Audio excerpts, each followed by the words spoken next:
పంకజం, ఈరోజు బతుకమ్మ చీరలు ఇస్తున్నారంట, తెచ్చుకుందాం పా. అమ్మ, ఎన్ని రోజులకు ఇస్తున్నారో. బతుకమ్మ అయిపోయి ఒక కాలం అయిపోయి ఈరోజు ఇస్తున్నారా? ఇంకా నయం, ఇప్పుడు అన్ని ఇస్తున్నారు చీరలు. నేను అసలు ఇస్తారో ఇయ్యరో అనుకున్నా. అవునే, ఒకటేసారి బతుకమ్మ పండగకి ఇచ్చింటే అందరం కట్టుకొని మంచిగా బతుకమ్మ ఆడుతుంటుమి.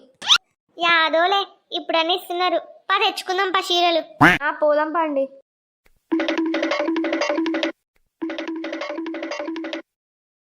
ఏమే శ్రీలక్ష్మి, మీరా యాడుకోతున్నారు? అందరూ కట్టగట్టుకొని పోతున్నారు. నీకు తెలదానే బతుకమ్మ చీరలు ఇస్తున్నారంట, తెచ్చుకునేక పోతున్నాము. అవునానే, నాకు తెలియదు బతుకమ్మ చీరలు ఇస్తున్నారు అని. మరి నువ్వు కూడా వస్తావా? పోదాం. వస్తా, పోదాం. వాయబ్బా యాడికి అందరూ గొర్రె గుంపులాగా పోతున్నారు. ఇంగాడికోతామే, బతుకమ్మ చీరలు తెచ్చుకునేక పోతున్నాము. అట్లనా, పోండి పోండి. అదే నిషినమ్మా, నువ్వు తెచ్చుకున్నావా? తెచ్చుకోలానే, నేను పొలం పనికోతున్నా. అదేందే, అందరు బతుకమ్మ చీరలు వస్తున్నాయని సంబరంగా పోయి తెచ్చుకుంటుంటే నువ్వు మాత్రం పనికోతున్నావా? బతుకమ్మ చీరలు వస్తే నేనేం చేయాలి? మహా అయితే 150 రూపాయల చీరనో 200 చీరనో ఇస్తారు, అంతే కదా. నువ్వేంది అట్లా మాట్లాడతావు? మరి 150 రూపాయల చీర 200 చీర ఇస్తారేమన్నా? ఆ చీరలు ఎట్లుంటాయో పోయినసారి చూసినాంలే. చీరలు వస్తున్నాయని అందరూ పనులకోకుండా ఇంటికాడ ఉండి తెచ్చుకుంటే ఆ చీర తిప్పి కొడితే 200 కూడా పడలేకుంటుంది. ఊకే ఆ చీర కోసం ఇంటికాడ ఉండే బదులు పనికన్నా పోయింటే 400 వస్తుండే. ఊకే అనవసరంగా ఇంటికాడ ఉంటుంది. అప్పుడు మంచి చీర లేకపాయా, కూలి డబ్బులు రాకపాయా. నీకు ఈ విషయం తెలిసినట్టు లేదు. ఒక్కొక్క చీర 1800 పడిందంట. ఏంటి, 1800 పడిందే? నేను నమ్మాలనా? నమ్మకుంటే నీ ఇష్టం. ఆడ సర్కారులో చెప్తున్నారు ఒక్కొక్క చీర 1800 పడిందంట. అవునే, మేమంతా శేనికోకుండా ఇంటికాడ ఎందుకున్నాం అనుకున్నావు? చీరలు తెచ్చుకునికనే. మళ్ళీ ఒక్కొక్క చీర 1800 పడిందంట. మనం లేటుగా పోయి తెచ్చుకున్నామనుకో, అన్ని ఏరి పరేసిన చీరలే ఉంటాయాడ. అందుకే అందరం కలిసిపోతున్నాము. వస్తే నువ్వు కూడా పోదాం.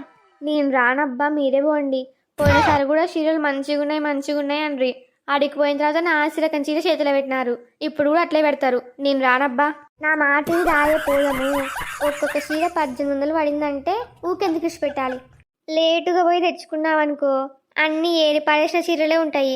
యా చీర మంచిగా ఉండదు. సరేలే, ఇంతరంగా చెప్తున్నారు కదా, నేను కూడా వస్తలే. అట్లన్నో బాగుంది, రా పోదాం.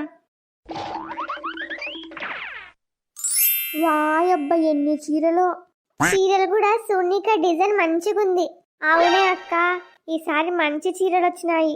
రండమ్మా, అందరూ ఒకరికొకరు చీరలు తీసుకోండి. అందరు కలిసి మంచిగా వచ్చినారు. బతుకమ్మ చీరలు ఎప్పుడు మీ దగ్గరనే ఉండాలి. ఎవరికి ఇవ్వకూడదు, పాడేయకూడదు. ఈ చీరల్ని మన గవర్నమెంట్ మన ఆడపడుచుల మీద ప్రేమతో ఇస్తుంది. అందుకని చీరల్ని మంచిగా పెట్టుకోండి, జాగ్రత్తగా. మేడం, తలా ఒకటి తీసుకోండి చీరలు. అందరూ ఏరుకుని ఇంకా కలర్ చీరలు ఏం లేవు, అన్నీ ఒకటే చీరలే. తలా ఒకటి తీసుకుందాం. చూడండి, యాదన్న పొదుపు లక్ష్మి మీటింగ్ ఉంటే కూడా అందరూ ఒకటే చీరలు కట్టుకొని రండి. సూర్ణిక మంచిగా ఉంటది. ఇప్పటి నుంచి మీ అందరికి ఈ చీరనే యూనిఫాము. అందరూ ఏదైనా మీటింగ్ వస్తేప్పుడు ఇదే చీర కట్టుకొని రండి. సరే మేడం. చీరలన్నీ ఒకటేలాగానే ఉన్నాయి.